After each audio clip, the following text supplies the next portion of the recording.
First of all, I am not a fan of coups. I am a firm believer in democracy. I strongly believe that if there were lesser coups in Africa and more transitions by the ballot, Africa will advance better than it is doing through coups and by the power of the bullet. For that reason, I am not a big fan of that particular gentleman. But more importantly, the reason why the military, led by him, took over Burkina Faso is that I want to believe that this senator over here, his name is Cheruyot. I want to believe he's a Kenyan senator, and I want to believe he is definitely out of his mind. Or rather, he doesn't know what he's talking about. He's just speaking maybe because his mind is full of corruption, and he's a greedy senator. These are the people who are stealing Kenyan money, actually. These are the people who are colliding, who are actually who are working with the Kenyan government under President Ruto to steal Kenyan money. They are one of the most corrupt people I've seen. Yeah, because even he's an ally of President William Ruto under UDA party. William Ruto was mentioned one of the second most corrupt president in the world, not in Kenya, not in Africa, in the world. And the other president of Syria ran away. So when he ran away, it means President William Ruto remained to be the first most corrupt president in the world. Okay, so this senator is called, I think, is it Alan Cheruyot or something? I don't know, but Cheruyot. He's definitely out of his mind. He is speaking foolishness. Because if you can stand before people and begin telling people that you don't support President Ibrahim Traore because you don't believe in coups, you believe in democracy, that you believe in fixing leaders through the ballot, you are definitely a fool. Because in Africa, when you talk about you believe in fixing leaders through the ballot, you're just out of your mind. In Africa, if you come and mention democracy in Africa, you're definitely out of your mind. I don't know what you're saying. You are actually insane. Because you can't talk about democracy in Africa. You can't come in Africa and start talking about democracy. You cannot do that. I want you to listen to what this guy said. There's a senator who is called Ledama Olekina. Ledama Olekina is also a Kenyan senator. So Ledama Olekina stood in the Senate and supported President Ibrahim Traore. He talked about President Ibrahim Traore, how President Ibrahim Traore is doing good in Africa. Then these other senators stood and said, I want to challenge you by saying that I don't support President Ibrahim Traore, because if you follow how Burkina Faso is doing and all that, you'll find out that there is wars and terrorists have taken many territories of Burkina Faso. This guy doesn't know what he's talking about. He doesn't know what he's talking about. How are you? Like, just listen to this video, then I'll come back and talk about it. In America, he will describe for you street by street of some of the bigger cities there. Outside this Nairobi, I doubt, Mr. Speaker, if there is any other African country that he knows the name of a street, including neighborhood here in Dar es Salaam, Mr. Speaker. Maybe Kigali for other reasons, but Mr. Speaker. Anyway, on a more serious note, there is something else, Senator Ledama, you need to check. You know, I followed, you said something that got my attention about Captain Ibrahim Traore. I used to also fall for his hype, like many people fall on TikTok. I saw another journalist another time saying, oh, did you see the way he was cheered when he arrived for the inauguration of the Ghanaian new president, Mr. Speaker? And I was excited like most people, until I did some further research about what is exactly going on in Burkina Faso. And I want to challenge Senator Ledama to do the same, perhaps counter-check Senator Ledama, the things that you read online and the reality on ground, as Kenyans say. And I was shocked actually to learn that despite all this hype and the things that we read about, the things that they are doing, you know, first of all, I am not a fan of coups. I am a firm believer in democracy. I strongly believe that if there were lesser coups in Africa and more transitions by the ballot, Africa will advance better than it is doing through coups and by the power of the bullet. For that reason, I am not a big fan of that particular gentleman. But more importantly, the reason why the military, led by him, took over Burkina Faso is that they insisted that there were challenges with security in their country. And there were terrorists ravaging around, killing people, and all these kind of challenges. You need to check Senator Ledama, because from the research that I did, is that actually since they took over power, and you know wars are very costly. You can see what is happening to the gentleman in Ukraine. See how he's being embarrassed and the things that he's being taught. Because wars are extremely expensive. If you don't have a way through which you will fund your war, then you better not start it. So the unfortunate situation in that country, and we need to check, unfortunately they are not part of the Great Lakes, but this is just to make the point that we need to understand our continent better, is that since coming into power by the bullet of Captain Ibrahim Traore, they have lost 40% more territory to the terrorists that were ravaging people. So it's easy to read all these things online, TikTok, and people say, oh, certain things are happening. But do your research further. And that's the tragedy with Africa. That is part of what this report is telling us, that as parliamentarians, Mr. Speaker, in African nations, we know very little about our continent. Now, I want you to listen to that video to the end. I'm going to play you the end part of that video, and I want you to listen to it to the end, because everything this man is going to say in that video is very useful, and I'm going to use it in this video. It is very useful. So listen to the end. Now, this man tells me that he does not support coup. He believes in taking power through the ballot. For how long have we had the so-called democracy in Africa? And for the last 60 years, our African countries and African nations are still the same. Nothing has changed. The same. They are still the same. Like they are still the same. Poor as it has always been. Weak as it has always been. Manipulative as it has always been. Like African countries, they are rich. We have everything. Like we have all the resources, all the wealth. We have every asset. We have every mineral we can use to build Africa and to make Africa great. But Africa is one of the poorest continents in the world. For the last 60 years, we've been diving in the so-called democracy. The clone of democracy, the picture, the image democracy that was brought to us by the Europeans. We've been using it. Democracy is not something Africans created themselves. Cheruiyot is coming here to tell us that, you know, democracy, I believe in democracy. Which kind of a democracy do you believe in? Are you out of your mind or something? You can't be telling us you can't be telling us you believe in democracy, and you are suffering in your own country. You're being manipulated. Your minerals are being stolen. They are taken away to the foreign countries. You're telling me you believe in democracy. Which kind of a democracy do you believe in? Which kind of a democracy is that do you believe in? A democracy where people are being killed. When Gen Zs go to the road to try and fight for their rights, they are being killed by the government, by the same government. You're telling me you believe in democracy. Are you out of your mind or something? This government, we've seen this government killing people. We've seen this government killing Gen Zs. We've seen this government tear gassing school children simply because they are trying to criticize the government. You're telling me you believe in democracy. What democracy do you believe in? Ibrahim Traore said, if democracy is democracy is killing people, or rather if democracy is in countries where people are dying and nobody cares about them, if that is the democracy you're talking about, I don't want that democracy. And we support him. We support him. I'm so shocked to understand, to know or to realize it is only this man called Cheruiyot that does not support Ibrahim Traore. Ibrahim, the only person, people who does not support Ibrahim Traore, they are thieves, they are terrorists, they are criminals, they are corrupt people, greedy people, puppets. Those are the people who does not support Ibrahim Traore. So if you find yourself in amongst a group of people who does not support Ibrahim Traore, just know you are a terrorist. Just know you are a criminal. Just know you are a thief.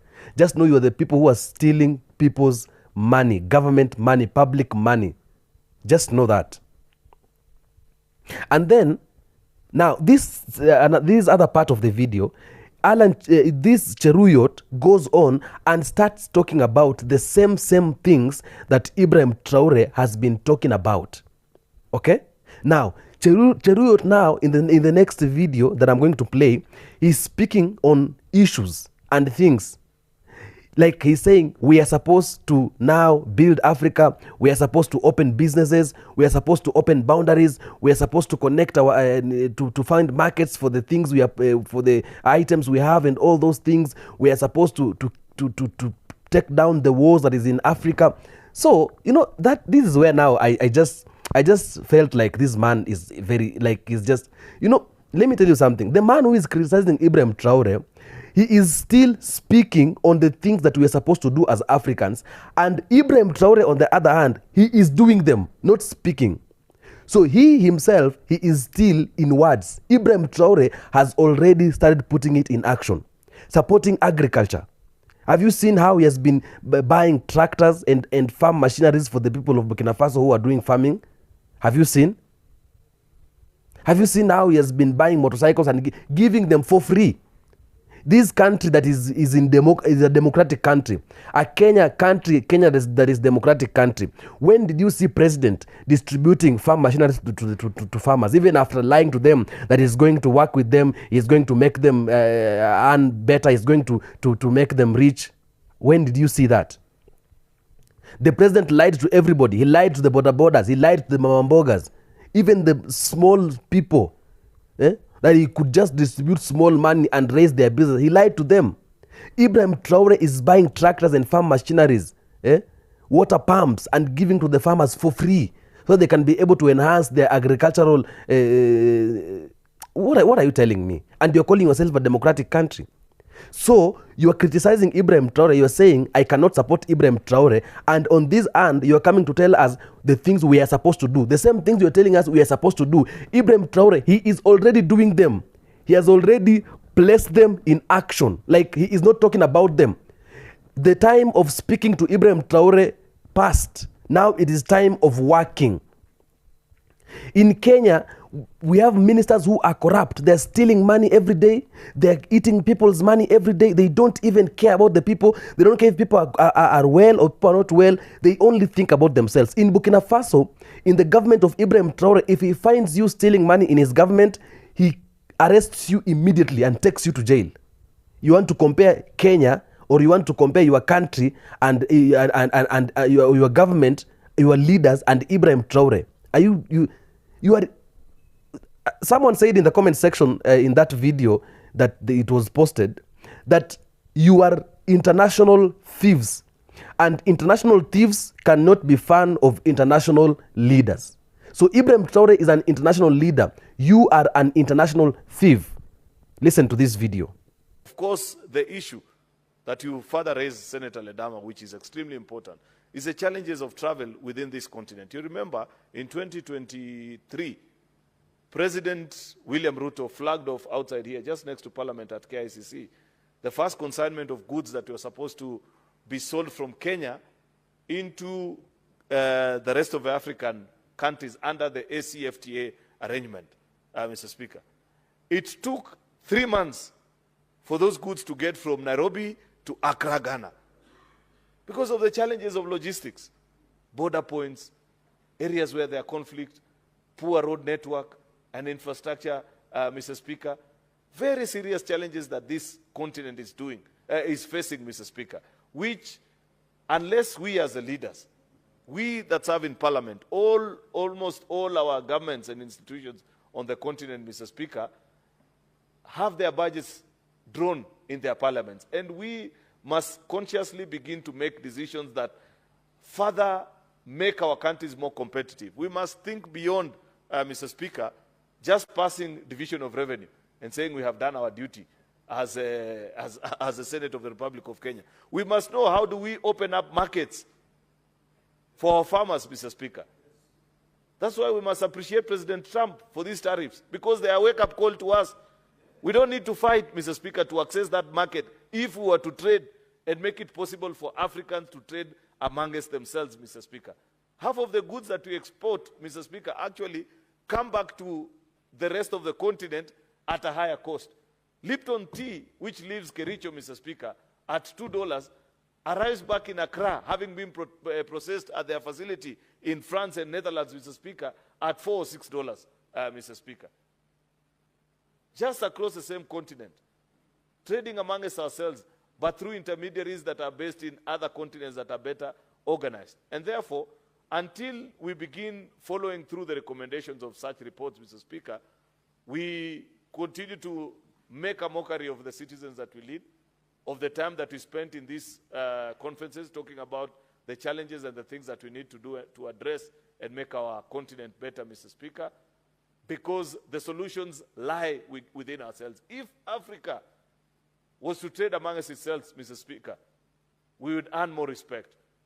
We wouldn't even need to borrow the kinds of money that we are borrowing, Mr. Speaker, to run our economies, Mr. Speaker, because that is money that we are losing out. This is a continent of the future. And I want to appreciate the legislators that met last weekend, Mr. Speaker. I didn't get a chance because of prior arrangement, and Senator Ledama also. I don't know why. By the time he was informing me, it was hardly hours into the event. But the next one I will not miss, Mr. Speaker.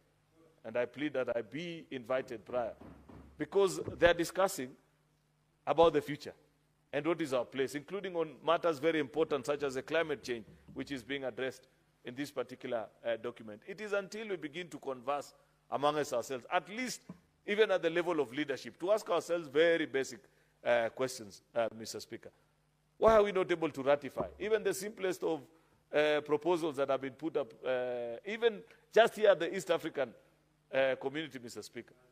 Why does it have to cost me close to 100 shillings to call a fellow East African in Tanzania, Mr. Speaker? Yet the companies actually, the telco companies that own these networks actually, they are shareholders in each other. It's Vodacom on the other side. They own 40% of Safaricom here on this side, Mr. Speaker. Why are we making it difficult for people even just to communicate? The very least, thing that you can do, just to check on a friend, Mr. Speaker. It's really unfortunate that after these conferences, and this parliament perhaps is a well-oiled of resources and very good, well-thought-out reports such as this one, Mr. Speaker, that have been accumulated from 1963 with very good ideas. In fact, Mr. Speaker, we don't need to travel anymore. We don't need to, we just need to go to the parliamentary library, which unfortunately 90% of legislators in this house don't even know where it is, Mr. Speaker, to check on the reports that have been brought to this house from such conferences, from years gone by, and parliaments before, from the 1st to the 13th parliament that we are sitting in today, Mr. Speaker, of such initiatives and the things that enact this, legislate on these issues of good governance, democracy, climate change. All these things have been talked about, Mr. Speaker. But the challenge is, do we follow through with implementation? Or are we satisfied? I mean, you can't just come here and tell us you don't fan Ibrahim, you're not a fan of Ibrahim Traore. A man who, if you go to Burkina Faso, you are in Kenya, my friend. In Kenya, where children are not going to school, where schools cannot even be built. Children are learning from outside, from under the tree. When rain comes, like these children are suffering. They are going through a lot of things. They are suffering. There's not even school. There's not even classes. Children are sleeping hungry. People cannot go to school. Parents cannot even put any food to the table. That is the country you're coming in. In Burkina Faso, everybody is celebrating because in Ibrahim Traore, he is ending the homelessness. He has raised the agricultural sector. He's building hospitals. He's building schools. You want to compare yourself with Ibrahim Traore, you're telling us you are a democratic country and so you support democracy. You don't support taking power through the gun. My friend, it is better to take power through the gun, and after taking power through the gun, people will be happy later, than taking power through the ballot. In fact, let me tell you something. You are thieves. It is not that you are democratic. You steal elections every other time. You rig elections every other time. We know that. It's not that we don't know. Because this election that just passed, President William Ruto did not win the election. He stole the elections, and everybody knows that. He rigged the elections. So it's not that you are too democratic. It is just that these other people, like Ibrahim Traore, he came out clearly and said, I am tired with the kind of leadership I'm seeing in this country, and therefore I want to fix this country. And he took the country by power, and he's fixing the country. You are just wolves in a sheepskin. That is who you are. Because you steal votes, you rig elections, then you go ahead in public and telling people, we know we are democratic countries, we support democracy. You're not okay. You're just not okay. And you really need to get out of that thoughts that you're having. You're thinking like people who don't understand what they're doing. Like you're out of your mind. Ibrahim Traore, he is revolving Africa. And that is why, you tell me, ask me, let me ask you a question. Do you think, have you seen the Western countries hunting President Ruto? If you've seen Western countries hunting President Ruto, tell me. But President Ibrahim Traore is being hunted day by night, day and night. Do you know why? He is hunted day and night because he is the leader that is looking for, they're seeing him as the only leader who can change Africa, who can revolve Africa. And that is what Western countries don't want. Why are they not hunting Ruto? Because Ruto is their puppet. He is working with them. Look at this man. You just don't know what you're saying. The war and the terrorism we are seeing in Burkina Faso is being funded by the Western countries. The Western countries that your president, the so-called democratic president, is working with. I'm very upset.